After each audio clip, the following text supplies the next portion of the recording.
think about what you can do about your situation right now. If you say to me, dude, I work my job, make 60, I'd love one day to make 100. Cool. What do you plan on doing about that? Can you make 100 a year at your job? Does it have the ability to move up? What's stopping you from moving up? What do you need to do? Do you even know what the requirements are to move up? When's the next job opening? Are you prepared for your interview? Have you made the right connections at work? Who are you speaking to? Are you networking the right way? Are you looking to get a part-time job if it can't get you there? Why do you want to make 100 grand a year? Number one. A lot of times people are like, I don't know. I'm like, oh, dude, what's your number? Why do you have to make $500,000 a year? At 300 grand a year, I couldn't live not worrying about money with all my responsibilities. So that was the number one reason I wanted to make more. When I started making more, I was more addicted to the difference we're making in people's lives than the money.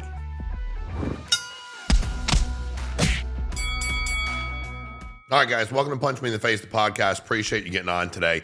What I want to get to is the reality of where people have, or where the world, or where people have convinced themselves they should be at this point in time in their lives financially. First of all, let's level set, right? I don't have any idea of what you should or shouldn't make a year. When people get on and go, if you make less than X amount a year, you're a loser. You're like, those people are really pathetically insecure and stupid. And they wouldn't say it to your face. They wouldn't say it to my face. You know, I've never thought money made people or didn't make them, ever. My position was I wanted to live without worrying about money. I wanted to take care of my kids in a way where I didn't have to worry about money. All my responsibilities in a way that I wanted to worry about money. I did want to give back, and I am competitive. But I never woke up one day and said, I want to make $10 million a year, $20 million a year, you know, get into industries and make hundreds of millions of dollars. I never thought that was never part of my goal. Things happen. Life is good. I work hard. I found industries that work. I took business principles that were already validated. I avoided things that didn't work. There's a lot of things I did. I can talk about those for hours. But I need you to understand that I didn't make any, for me, real money for me. I never made like, I think 300 grand until I was like 36 years old, right? So for a lot of you that are like, man, I'm 23, I should be further ahead. Well, first of all, most of the people you're listening to that say they're rich are not rich. They want to come on my podcast all the time. They don't have any money. They're in their 20s, they're in their 30s, and they'll tell you how rich they are. And then you're like, you know they're not rich. They're not. Like, and then you're like, hey, let's go do this. And then I'm like, well, I'll fly and meet y'all there. And they're like, well, I can't afford a flight. And I'm like, then why are you online telling everybody you're rich? I don't have any problem you can't afford a flight. There's plenty of times in my life I couldn't afford a flight. But while I was not affording a flight, I never said I'm rich. I didn't lie to everybody. So wherever you are, like, put a pin in it. Like, relax for a second, okay? You can't, but we start comparing ourselves to everybody else in the world. We think. And social media and the internet's undefeated, right? Good or bad. Like, dude, it can be bad because you will convince yourself the shit you see is real. I mean, there are people that I know that will go, that guy's rich. I bet at airports, I'm like, dude, that's not his jet. Like, yes, it is. I'm like, no, I landed there on my jet. That's not, it's a charter. I saw him. I know where he is. We took pictures of it. You can come and take pictures of my plane if you want and post it and say it's yours. So why people do that, I really couldn't begin to fathom. I mean, I can make fun of them and disparage them, but I'm not going to do that. It's pathetic. That's my discernment. And I wouldn't be bothered by it if good people weren't like, man, look what he or she's doing, man. How am I not doing this? It's a marathon, not a sprint for most of us. I say this all the time, if you have a mind to create stuff and it's able to be trademarked and licensed and patented, and that's just the way your mind works, you think differently than 99.9% of people in the world, and people will pay you for your ideas because you're that creative, you're that intellectually superior, you're that much of an out-of-the-box thinker, good for you. You might then, people like that do go make a bunch of money without much work and do it pretty young. Cool. Maybe they manage it right, maybe they don't. I don't know. But for the rest of us that are going to make our money by finding business principles that work, by making certain businesses that exist today better, by putting our own spin on it, by acquiring companies, by investing in the right things, by being with the right private equity, whatever those things are, you have to understand that this what happens to a lot of people I see is they get to be 24, 25, 26. They haven't made it. They listen to other people that haven't made it. But they're saying they made it.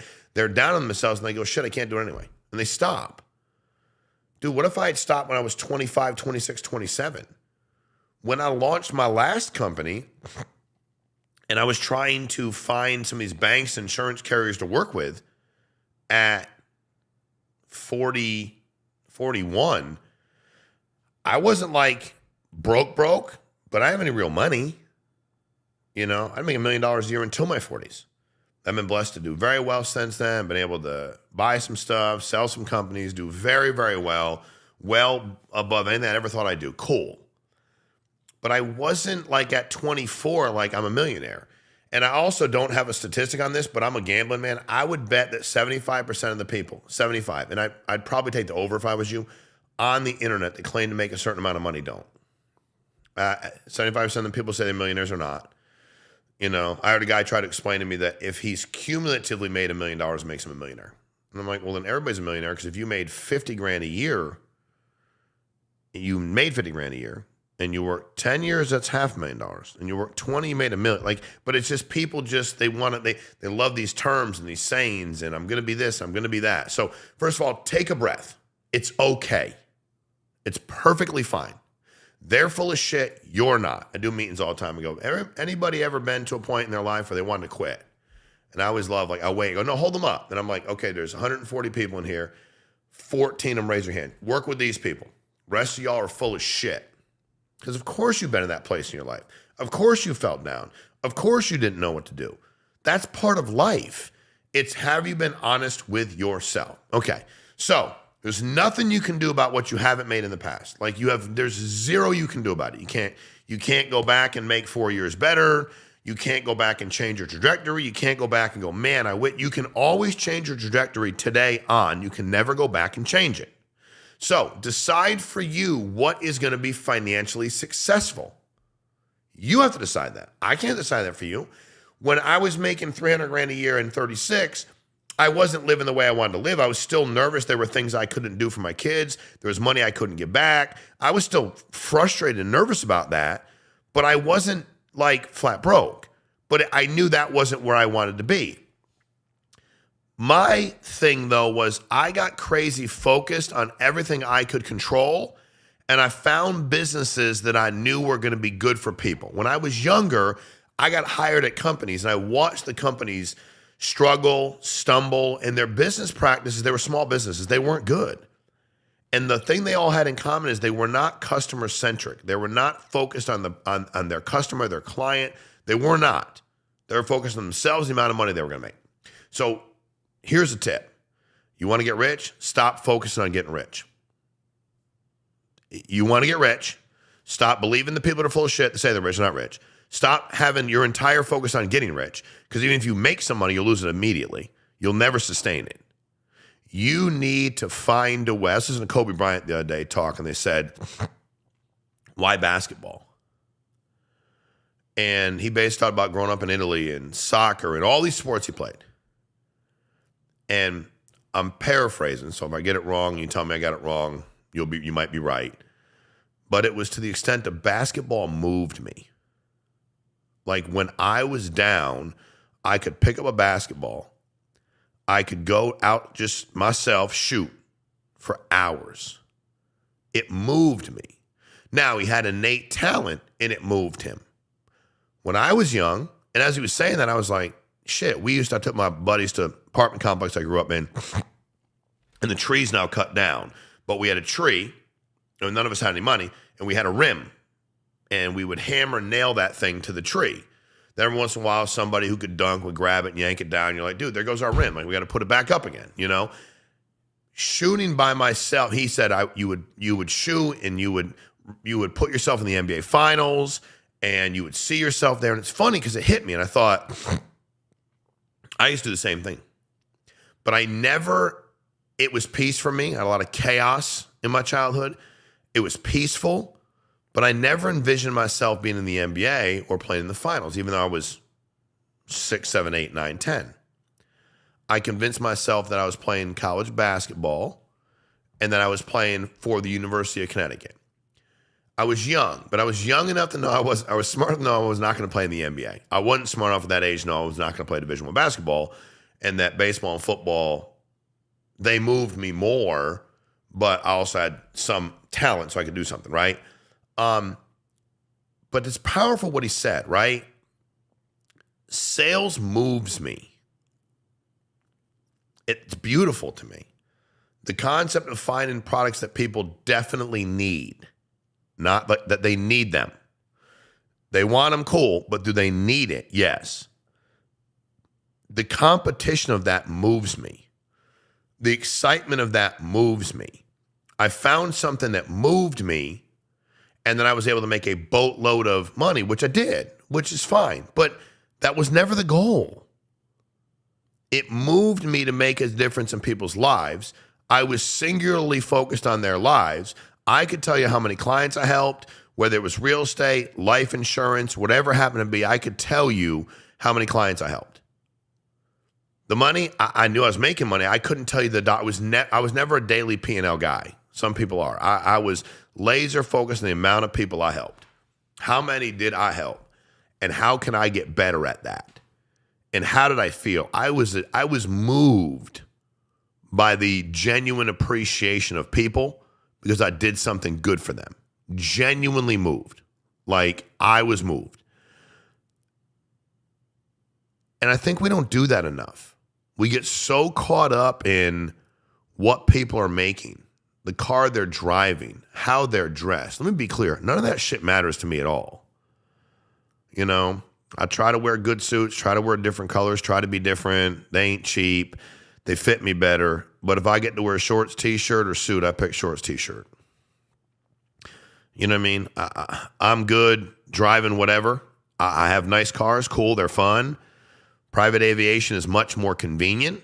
I really have no desire to be more inconvenienced. I want to be convenient. I want to get back and do things I want to do with my life so I don't spend my entire life sitting in an airport, which is what I did for years. But that was never my goal. And I think a lot of you out there have to understand that at your age, dude, you're doing good. You know, the struggle for a lot of people is we have these like these grandiose ideas of what we're going to accomplish. If you're still in the fight today, like you're in the fight, you're getting up every day, you want to better your life, and you're in the fight, dude, you're winning. You're winning. And that was my thing. Every fucking day I got up earlier than other people, worked out, thought about my business, whatever was going on in my bank account, I was winning. Now, I needed to win financially as well, take care of my family, do things I want to do in my life. Like I needed to do that, right? But you're already winning. You have that momentum. You have to, and part of this whole podcast thing, a big part of it, social media, podcast, book, events, speaking. I'll be really honest with you. If there was an army of men and women doing this and they were spitting like the truth and they provided actually decent information and I thought they were like genuinely interested in other people winning, I would never have done it probably. I'd be like, dude, it's like they're doing good. I got in the life insurance business. I was like, somebody has to do it better than everybody else is doing it. I think we can do that. But I was tired of watching people feel like they were spoken down to by people that were full of shit. I got into this for one reason, to disrupt it. Yes, if you listen to somebody full of shit, you should stop listening to them and listen to me. I'd like you to. And if they don't like that, I don't give a shit. It's part of my goal, part of my reason. That's part of what moves me. If you stop listening to somebody that's full of shit every day, who can't help you, nor do they care about you, and do this in your personal life, by the way, not just on the internet, not just on social media, not just on YouTube. Find real people that care. Guys sent me the other day, thanks for responding to my message. I'm like, dude, why would I not respond? Like when you tell me you appreciate something I said, that means the world to me. Thank you. I appreciate that because I'm just doing the best I can. And the roller coaster ride that I've been able to have from a business standpoint and personal standpoint provides a lot of information that you can learn from, that I've learned from. So think about what you can do about your situation right now.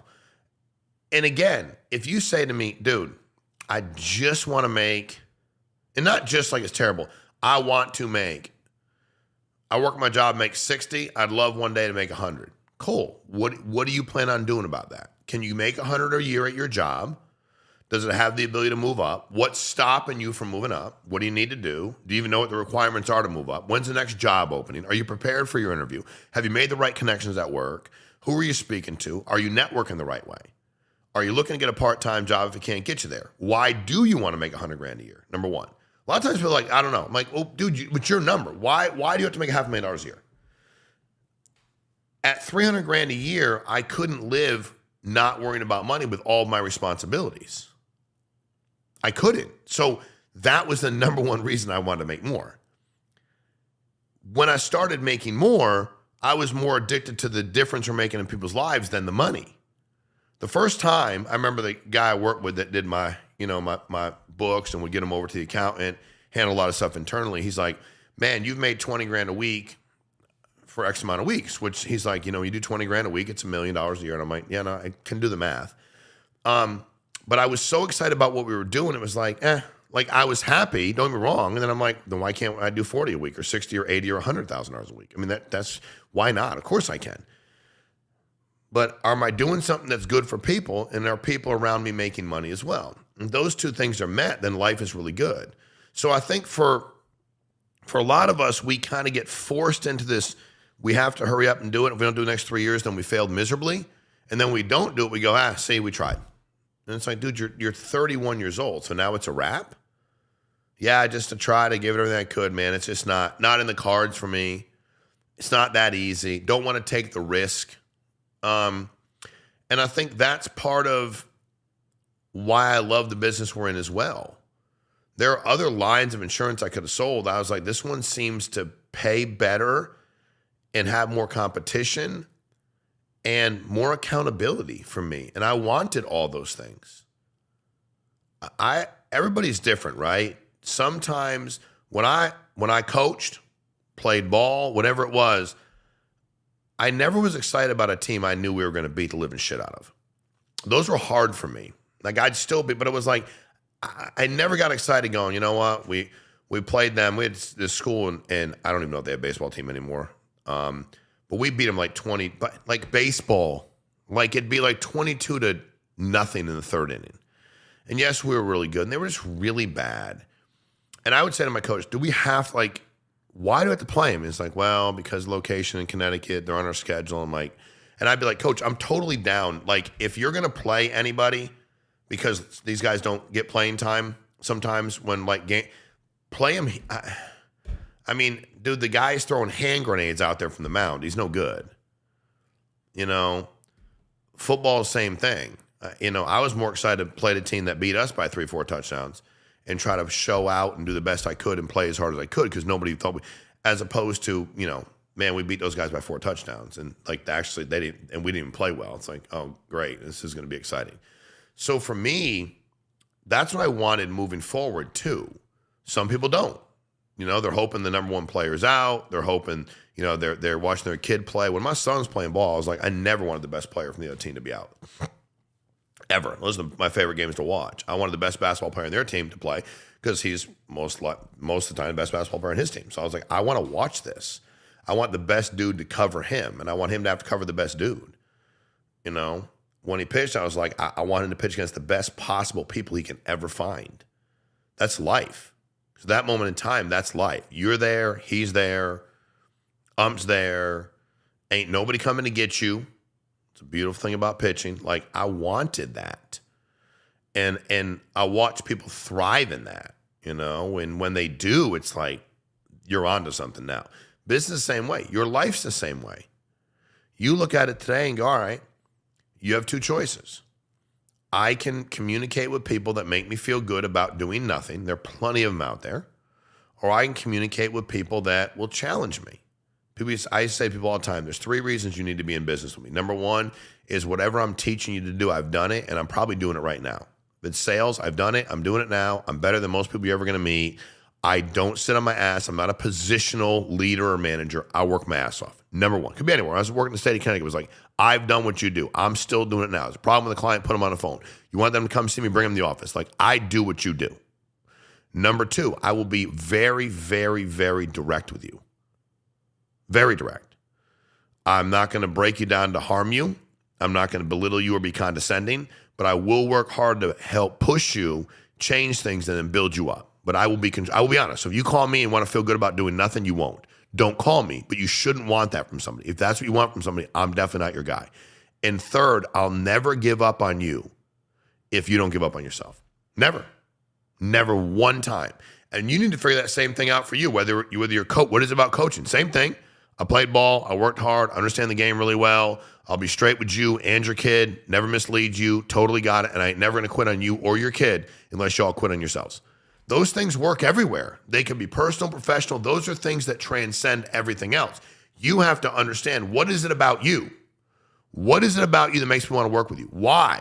Can you see yourself as a businessman or businesswoman? Stop listening to people that are full of shit about their income and worry about your situation.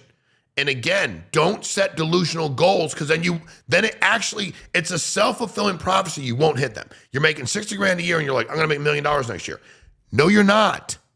Not unless you created something. You're not. You might step in shit. Blind squirrel finds a nut. Cool. But most likely you're not.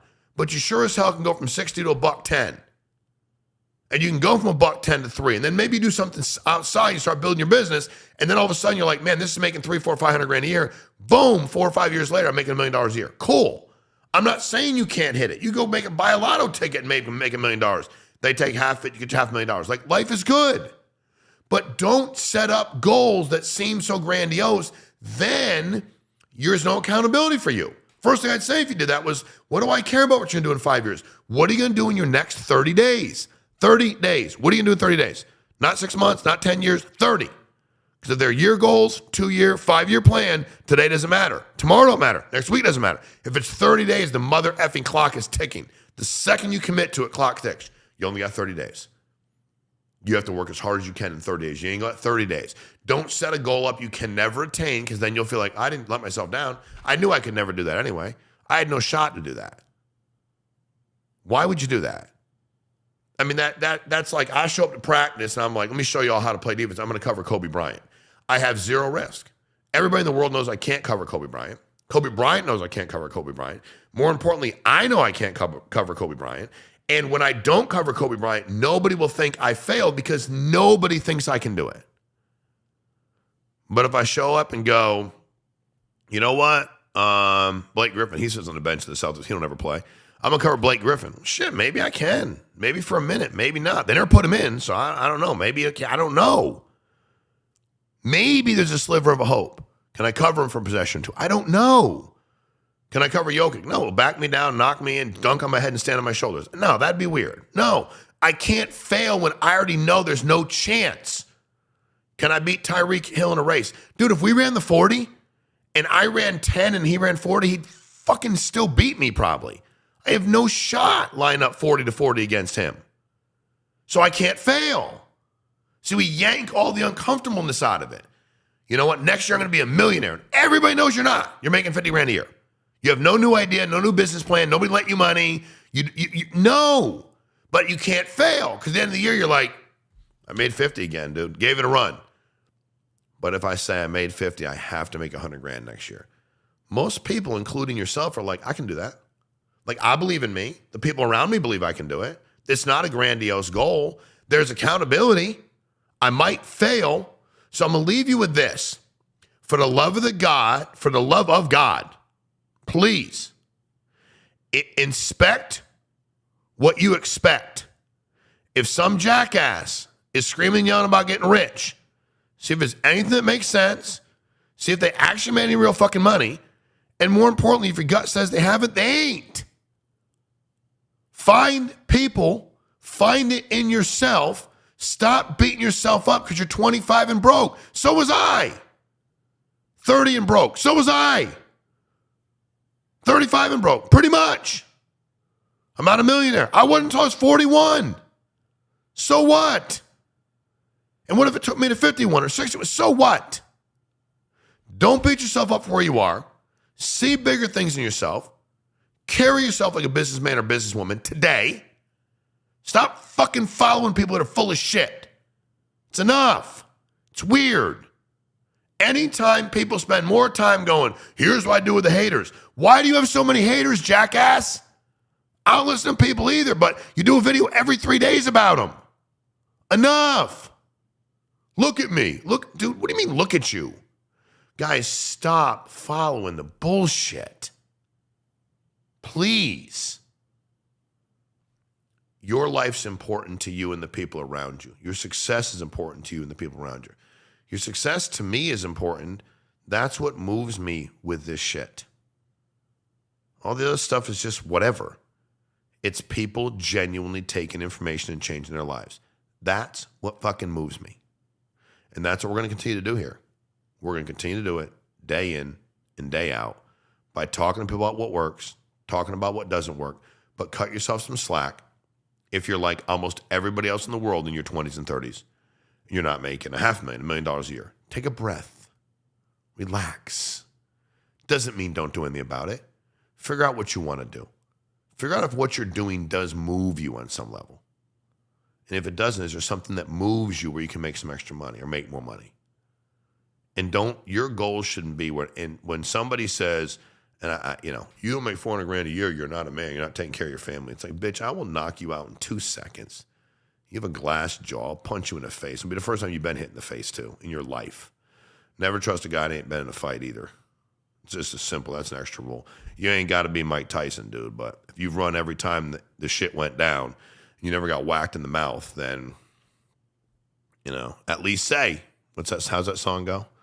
I don't know. I'd like to think I'm okay. And when the name of the song says something like that. What is that song around? I'll forget it right now. I'd like to think I'd be okay. I'm not I don't know, something or other. It's actually really good.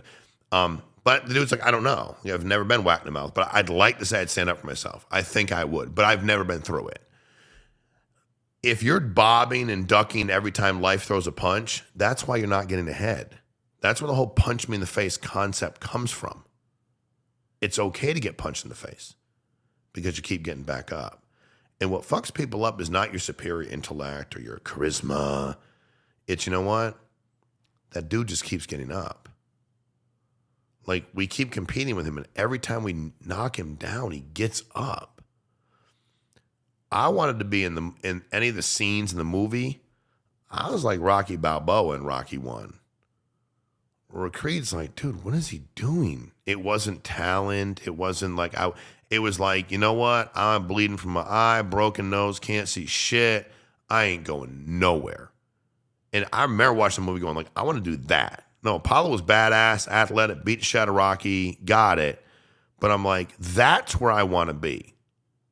And I know the cinematography is not what it is nowadays. Hard to watch. You get to see what happens in movies over the course of a lifetime. I get it. But that's some of the best acting I've seen in my life because Rocky gets up like every man should want to get up. And it's like Apollo was life or your competition or your judge and jury. And he's just like, really? Like, he's up again? Like, what do I got to do to this dude? And that's how you become successful, wealthy, rich, whatever those things are for you, with your definition. I can't tell you what it means that you spend any time joining us and punch me in the face. Please cut yourself some slack. But also on the flip side, get off your ass and come up with some 30-day goals. Realistic goals that you can hit and you can miss, and you'll feel an angst over missing them because they're achievable. That's where they should be. And continue to work your ass off. We're going to continue to give information day after day after day on here that will teach you business lessons and life lessons that will allow you to get ahead. Please share, subscribe.